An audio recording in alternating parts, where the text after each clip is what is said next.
So, real quick, the world is ending. Like, actually ending. Billions of people are sick. Governments are collapsing. Hospitals look like a Black Friday sale where nobody wins. And you? You woke up, stretched, made your coffee, and you feel absolutely incredible. Zero symptoms. Perfect health. You are somehow the one person on the entire planet that this virus decided to skip. Congratulations, you beat the lottery. Nobody was trying to win. Now, before your brain immediately goes to, oh, that sounds amazing, let me slow you down right there. Because your first instinct is going to be to feel special. Chosen. Like the universe finally noticed you, and I need you to understand something. That feeling is going to last about 4 hours. After that, things are going to get very, very weird. And not the fun kind of weird. For real, bro, here, where we say what no one else will. Shh. But here's the part nobody's asking. Being immune doesn't mean you're safe. It means you're useful. And there is a terrifying difference between those two things that most people never think about until it's too late. Part 1. You're not the hero. You're the experiment. Day 1. You walk outside and the streets are quieter than a library at 3 in the morning. Cars just sitting there. Shops closed. The guy who used to blast music from his apartment? Silent. You pull out your phone and the news is doing what the news always does, catastrophizing at full volume. Except this time they're actually right. And then it hits you. You feel fine. You've been around sick people. Your roommate tested positive. Your coworker was coughing directly into your face for 3 days like a human sprinkler system. And you? Nothing. Not even a sniffle. You are somehow bulletproof against the thing that is currently dismantling civilization. So naturally, your brain does what every human brain does in a moment of crisis. It celebrates. Oh yeah, you're out here thinking you're special. The chosen one. You're mentally writing your own origin story. Main character energy maxed out. You might even do a little victory pose in the mirror. And then your phone rings. It's the government, not a voicemail. Not an email. An actual human on the phone who introduces themselves with a title that has way too many words in it. And they say very politely, very professionally, we need to study you. And something about the way they say need makes your stomach drop. Because they don't mean we'd love to or would you mind if. They mean they have a van outside. This is the first moment where you realize something nobody prepares you for. Being the only immune person doesn't make you special. It makes you a resource, and resources don't get asked for permission. Resources get allocated. The entire world is sick, broken, and desperate. And you are the one piece of information that could fix everything. Which means you don't belong to yourself anymore. You belong to everyone else's survival. And there's actually a name for this kind of situation in biology. When one organism holds the key to another organism's survival, the relationship is never equal. Never. One of them is always in control. And it is never the one being studied. Part 2. Everyone loathes you. That's the problem. Can I just get in? So now you're famous.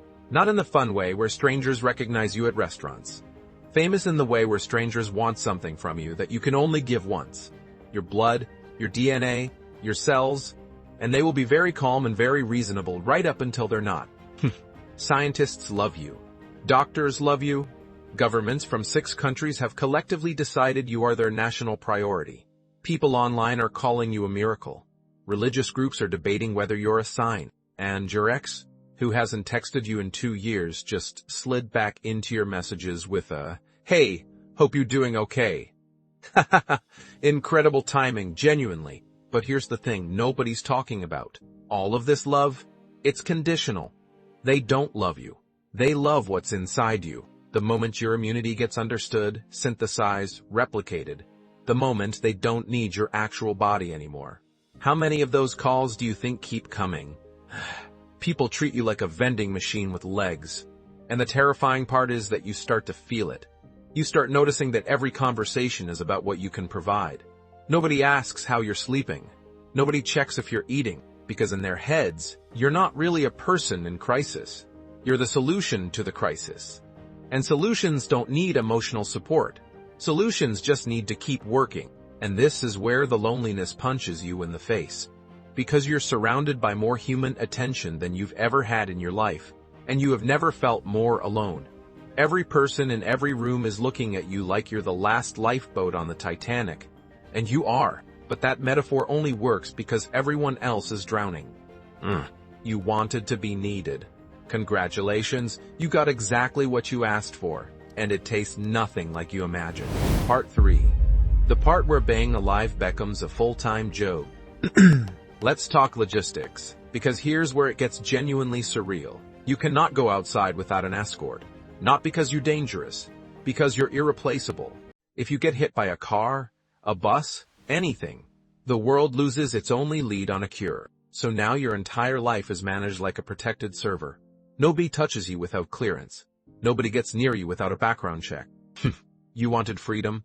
You are now living inside the most expensive, most secure bubble in human history. Your daily schedule is not yours anymore. Someone else decides when you sleep, when you eat, when you exercise, and when your body gets poked with another needle in the name of scientific progress. And here is the gut punch that nobody sees coming. You start to feel guilty for being healthy. You watch footage of hospitals overflowing, people calling their families through glass, entire cities going quiet, and you're sitting in a sterile room eating a meal that someone personally prepared for you because your caloric intake is now a monitored medical variable. That guilt is heavy in a way that doesn't have a name yet. You try to remind yourself that you didn't choose this. That this isn't your fault. And you're right. It isn't. But your brain doesn't care about logic. Your brain sees suffering everywhere, and it sees you untouched in the middle of it. And it starts building a case against you. You are simultaneously the most valuable person alive, and the one person who feels like they have the least right to feel okay. And the worst part? You can't talk about it. Because who are you going to complain to? The doctor studying your antibodies? The government official who has 17 countries waiting on your next blood test? They'll nod sympathetically, and then ask if you're ready for your next round of imaging. You are now trapped inside the thing everyone else wishes they had. And there is no exit. Part 4. The moment it turns. Wait, did I just grow and lose a beard? Okay, so months pass. Maybe a year. The scientists make progress. Real progress. They're getting close to a vaccine. The whole world is watching. And you have been cooperative, patient, and honestly pretty heroic about the entire situation. Which you should feel good about. And then comes the meeting. The big one. The one where they sit you down with way too many officials in the room for it to be casual. And they explain very carefully, very professionally, that they need one more thing. A procedure. Significant. Risky. Not guaranteed to leave you healthy on the other side. And the room goes quiet. Because everyone in that room has done the math already. One person's risk versus billions of lives. The math is not complicated. And they all know what the math says. And they're all looking at you. Shh. This is the moment where the entire concept of being chosen flips inside out. Because you realized, being chosen never meant you were special. Being chosen meant you were available. And available things get used until they're not available anymore.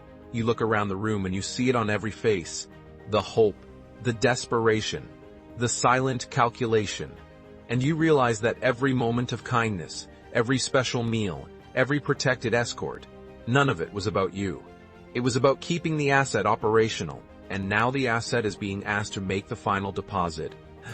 And here's the part that makes this genuinely unbearable. You actually want to help. You do. You've seen what this pandemic has done. You've watched it take people. You're not heartless, but wanting to help and being asked to sacrifice are two completely different feelings. And everyone in that room is treating them like they're the same thing.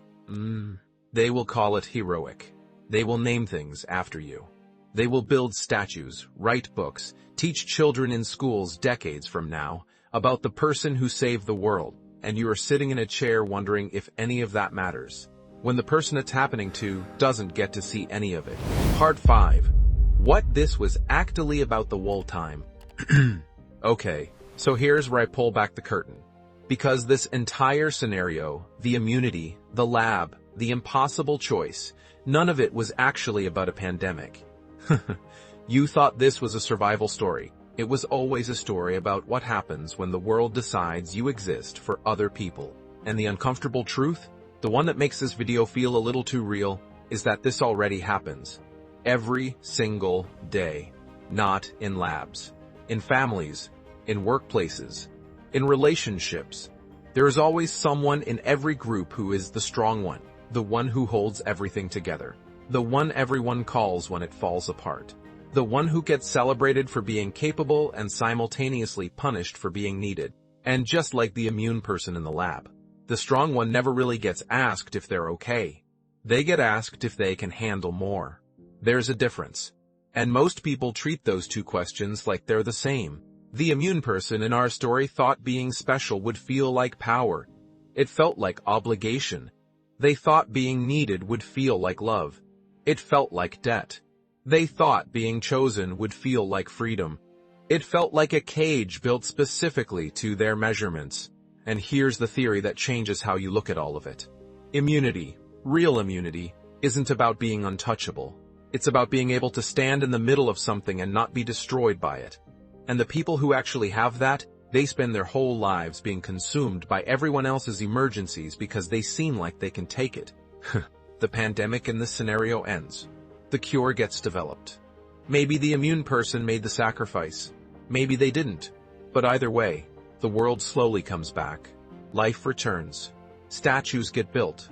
Books get written. And at some point, maybe a decade later, a kid reads about this story in a classroom. And the kid thinks, wow, that person was so lucky. Lucky. They called it lucky.